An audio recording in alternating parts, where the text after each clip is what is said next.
Dans cette émission, nous prévoyons aussi d'isoler les nouveaux murs extérieurs avec des panneaux PIR dotés d'un système de rainures et de languettes. Ensuite, nous pourrons maçonner le mur. Nous avons travaillé environ 96 heures avec l'entrepreneur. À 40 € de l'heure, nous avons épargné de cette manière 3 840 €. En ce qui concerne l'isolation, nous sommes ici dans un concept avec deux constructions. Nous avons la construction de la partie existante, donc avec les murs existants. Et nous avons une construction qui peut en fait être interprétée comme un nouveau bâtiment, une nouvelle extension.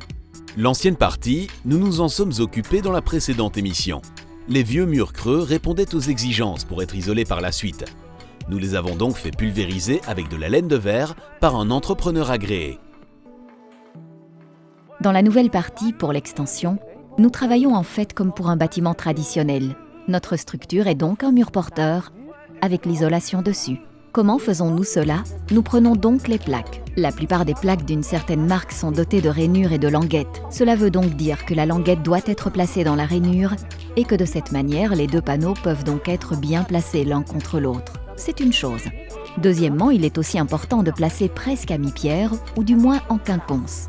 Maintenant, ceci est un mur simple, mais une fois que vous avez un mur un peu plus compliqué, il est peut-être intéressant de considérer que nous veillons en fait à ce que l'épaisseur de l'isolation soit divisée par 2. Par exemple, 2 x 6 quand 12 est conseillé. Et de cette manière, vous pouvez encore une fois travailler de manière croisée, ce qui fait que vous serez tout à fait certain que tout est bien isolé. En plus de tout ceci, vous devez aussi tout bien drainer. Le drainage est très important pour servir de coupe-vent. Maintenant, ce que je vois aussi, c'est qu'il y a encore quelques points faibles. Et nous ne pouvons pas avoir de points faibles. Nous devons encore fermer cela en pulvérisant de l'isolation et ensuite encore bien fermer ou bien coller l'ensemble. Très important. Dans l'isolation, il n'y a rien de plus important que le point faible et nous ne pourrons jamais assez insister là-dessus. L'épaisseur des plaques PIR que nous utilisons est de 10 cm. C'est ce qui a été décidé par l'architecte et le rapporteur EPB pour atteindre l'objectif E exigé. Nous commençons le placement en posant l'isolation sur la partie sous la protection contre l'eau, parce que celle-ci doit se prolonger jusque dans la façade externe afin que l'humidité puisse être évacuée vers l'extérieur. D'abord, nous mesurons la hauteur précise de la feuille de manière à découper les plaques à la bonne dimension.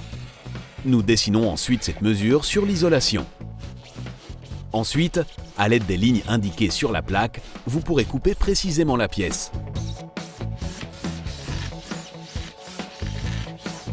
Nous découpons la couture en biais afin que la feuille d'épaissée et donc aussi l'humidité de condensation aille vers le bas. La partie la plus haute, qui se situe du côté du mur, va juste contre l'évacuation d'eau et doit avoir la bonne hauteur mesurée. Le morceau s'y est restant, vous le placez sur l'évacuation d'eau. Vous verrez que la couture s'adaptera parfaitement au morceau en dessous comme un puzzle. Dès que l'isolation est bien contre le mur, nous pouvons la fixer avec des chevilles et les points d'ancrage adéquats. Ces chevilles passent au travers de l'isolation jusqu'au mur porteur et par le bout le plus large, la plaque d'isolation est plaquée contre le mur. Nos plaques ont 10 cm d'épaisseur. Nous travaillons donc avec des chevilles de 16 cm de long. Il y a ainsi suffisamment d'ancrage dans le mur à l'arrière. Pour fixer nos chevilles de 10 mm de diamètre dans le mur, nous ferons un trou de 9,5 mm. Ainsi, nous les fixons bien dans l'ouverture. Nous indiquons d'abord la longueur à forer sur la mèche avec un collant. Ainsi, nous savons exactement jusqu'où nous devons forer.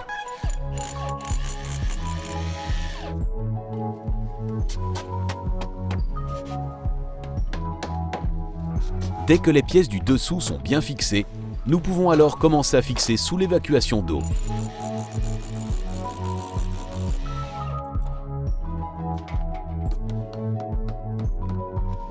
Nous allons traiter notre collecteur de pluie PE dans le mur. Pour cela, nous allons encore mettre un morceau de feuille à l'arrière.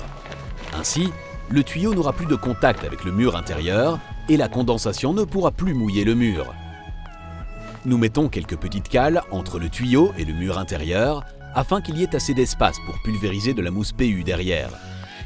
Ainsi, il y a aussi du matériel isolant derrière le tuyau d'évacuation, parce qu'on n'y arrivera pas quand la plaque sera placée.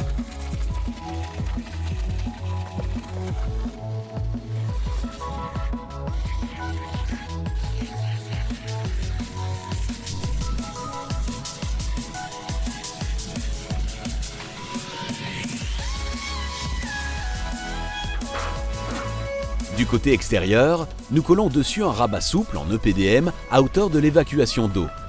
Ainsi, l'humidité qui se trouve dans les cavités pourra aussi être évacuée vers l'extérieur.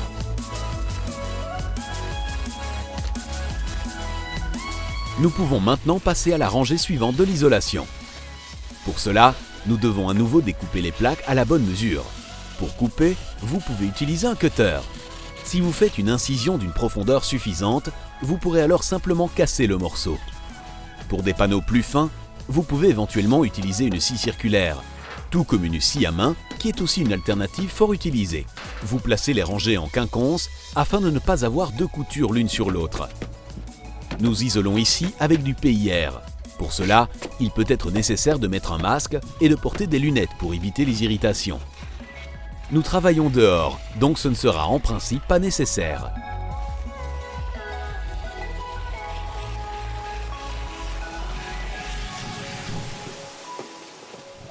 Nous prévoyons une seule couche de plaques à rainures et languettes, il est donc très important qu'elles soient bien glissées les unes dans les autres.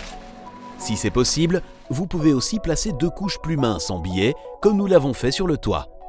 Ce ne doivent alors pas spécialement être des plaques avec des rainures et des languettes. Toutes les connexions avec d'autres matériaux, comme une évacuation pluviale ou le cadre d'une fenêtre, il vaut mieux mettre de la mousse PU pour éviter les ponts froids.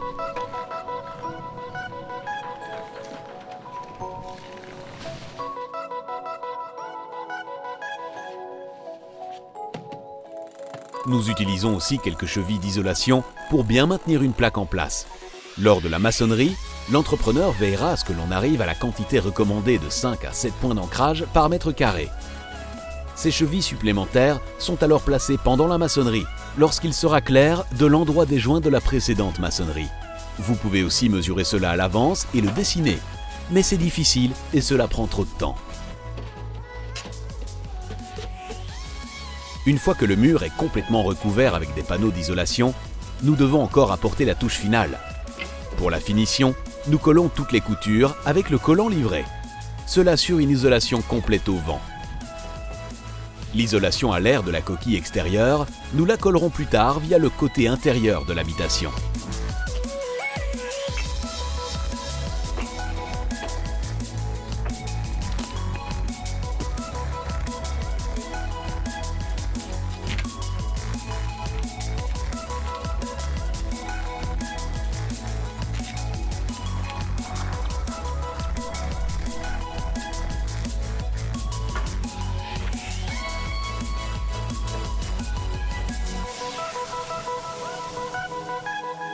Maintenant que nos murs sont isolés, nous pouvons commencer les travaux de maçonnerie.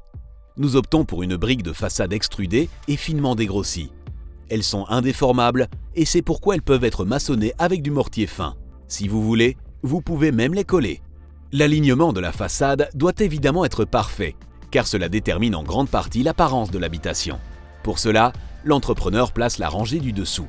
Ainsi, nous sommes certains que le mur se trouvera au bon emplacement par rapport au profilé Z du dessus et nous avons une bonne base bien droite pour commencer. Le principal travail de préparation, c'est la pose des profils de maçonnerie aux extrémités. Ils vont déterminer la ligne que vous allez suivre avec votre maçonnerie et aussi si votre mur est bien droit suivant le fil à plomb. Vous pouvez réaliser un simple exemplaire avec un accessoire que vous fixerez fermement au-dessus. La seule chose dont vous avez besoin, c'est d'une planche droite, d'une scie, de quelques vis et d'une équerre. Nous scions d'abord notre planche en plus petits morceaux. Pour obtenir un accessoire en forme d'angle droit, nous allons positionner deux planches à angle droit et nous les fixons avec une troisième planche plus courte. Nous attachons les deux planches l'une à l'autre, simplement en vissant dans la tête de la planche.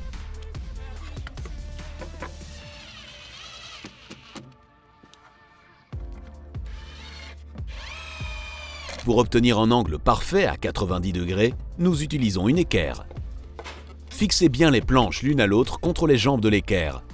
Vous pourrez ensuite fixer les deux planches dans cette position en vissant la troisième planche dessus. Nous scions enfin les morceaux qui dépassent afin qu'il n'y ait plus rien dans le chemin.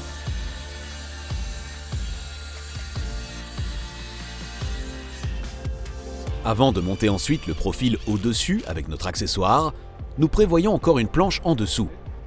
Nous pouvons alors la fixer dans le sol afin que le profil reste solidement en place. À l'aide de quelques vis et de notre angle réalisé, nous fixons le dessus du profil à notre bord en acier.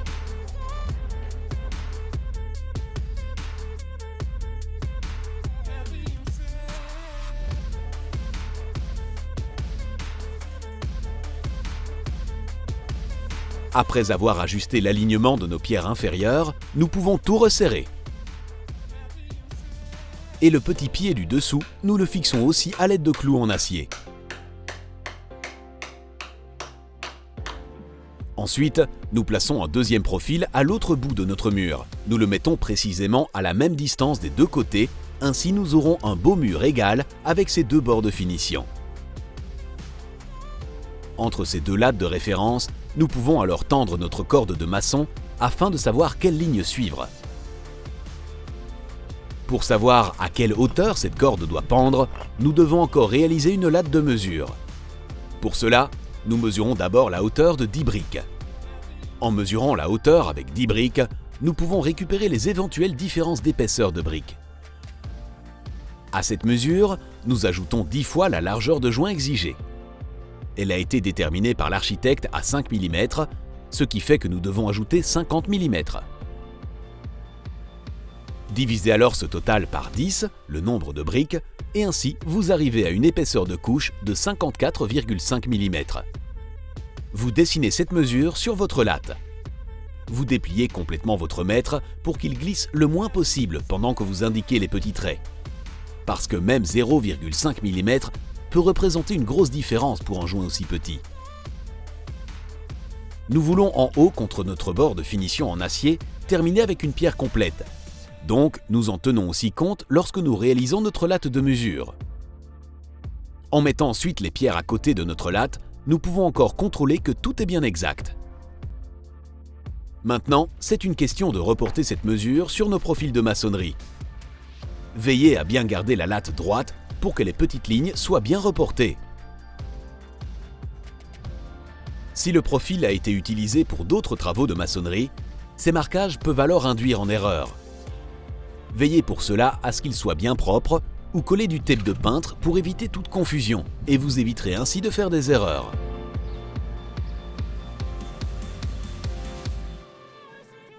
Il nous reste encore à faire le mortier avant que nous ne commencions le travail de maçonnerie en lui-même. En principe, ce n'est pas difficile. Vous regardez sur l'emballage combien d'eau vous devez utiliser, vous ajoutez le mortier,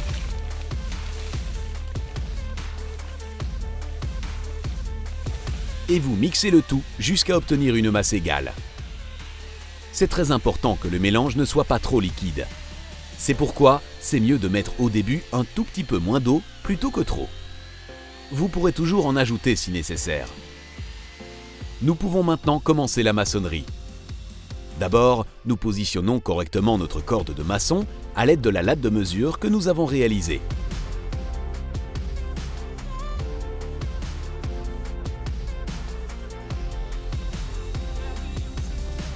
Nous travaillons avec du mortier fin que vous pouvez appliquer le plus facilement à l'aide d'une pompe à mortier. Mouillez-la un peu avant de l'utiliser, ainsi le mortier ne restera pas collé à l'intérieur. Pour la remplir, vous mettez la tête de la pompe dans le mortier et vous aspirez en tirant sur la poignée. À l'aide de la pompe, on peut maintenant facilement appliquer le mortier de manière égale sur les briques.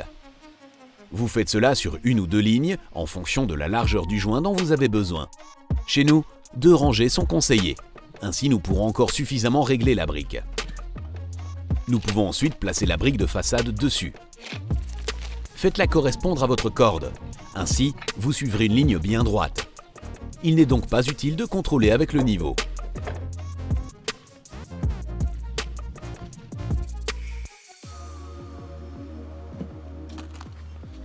Nous avons opté de réaliser la façade en quinconce, cela donne le plus bel effet. Il est parfois utile de placer un petit morceau restant entre afin de maintenir cette quinconce et éviter que deux coutures se trouvent l'une au-dessus de l'autre. Les joints bout à bout, nous les laissons les uns contre les autres sans mortier entre.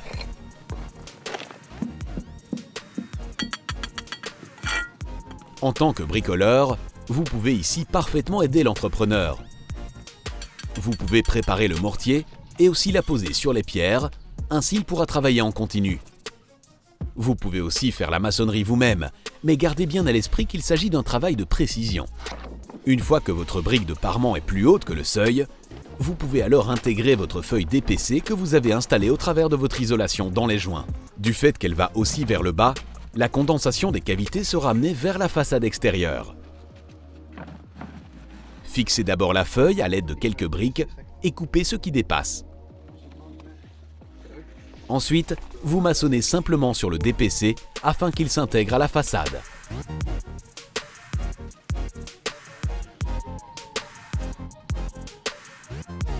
Pour chaque nouvelle couche, nous remontons la corde de maçon. Et grâce aux petites marques dessinées, cela se fait sans problème.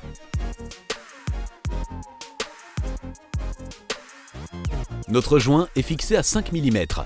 C'est pourquoi nous utilisons ce mortier fin.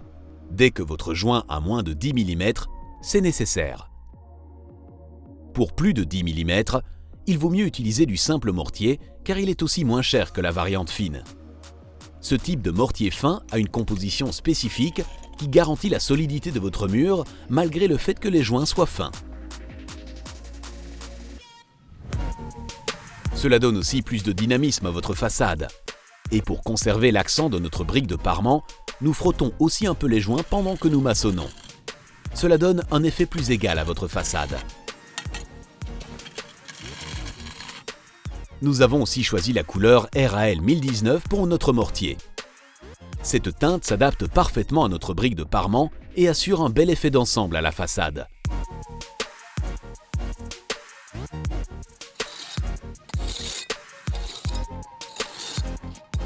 Pendant la maçonnerie, nous ne devons pas oublier de poser régulièrement les points d'ancrage. Ils assurent que la façade est solidement fixée au mur qui se trouve derrière. La règle veut qu'il faut placer 5 à 7 points d'ancrage par mètre carré. Dans la pratique, notre entrepreneur nous apprend que cela signifie qu'il faut prévoir à maximum 60 cm de hauteur une rangée de points d'ancrage. Vous forez les trous pour les chevilles un peu plus haut que votre rangée de briques. Ainsi, vous pourrez plier les points d'ancrage vers le bas dans votre joint. Ainsi, vous dirigez aussi l'humidité sur les points d'ancrage vers l'extérieur. Placez une cheville d'ancrage tous les 50 cm. Ainsi, tout sera certainement suffisamment ancré. Les bouts sont plats et adaptés au mortier fin, parce que vous n'avez qu'un joint étroit. Si vos points d'ancrage sont parfaitement en connexion avec vos briques, vous pourrez maçonner dessus à la prochaine rangée. La maçonnerie de la façade n'est évidemment pas terminée en 2-3 mouvements. C'est pourquoi nous recouvrons en fin de journée le travail de maçonnerie pour le protéger contre la pluie. Ainsi, il n'y aura pas d'eau qui arrivera dans la pierre, ce qui pourrait les faire glisser et abîmer votre mur. Et de plus, les joints pourront sécher sans être mouillés.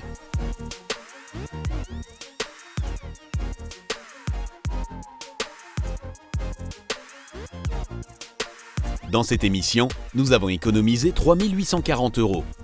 Avec le précédent total temporaire de 51 710 €, nous arrivons à un montant épargné de 55 550 €.